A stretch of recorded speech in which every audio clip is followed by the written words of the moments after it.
3 Miami Valley school districts are one big step closer to fewer tests for their students. Today, the Ohio Board of Education approved a waiver for Springfield City Schools, Yellow Spring Schools, and Global Impact STEM Academy to break away from state and federal testing. Tyler Hutzka is asking what still has to happen, though, before there are some changes in the classroom.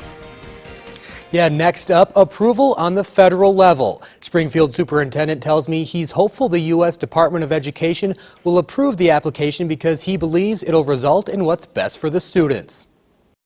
They will have to approve it and do so in Washington. So that's the next giant hurdle we'll have to overcome. If approved, that means a huge reduction in the amount of testing for Yellow Springs, Global Impact STEM Academy, and Springfield City Schools. Superintendent David Estrop says he believes state and federal testing has gotten out of hand. We will reduce the amount of testing in the Springfield City School District by 50 to 70%, and we will be able to experiment with new kinds of testing. Allowing the schools to experiment with their own kind of test to measure student development instead of using state and federal assessments. And what we're trying to do is build a system that is customized and personalized so we can deliver personalized learning to the students and in fact move them as fast as they can possibly move.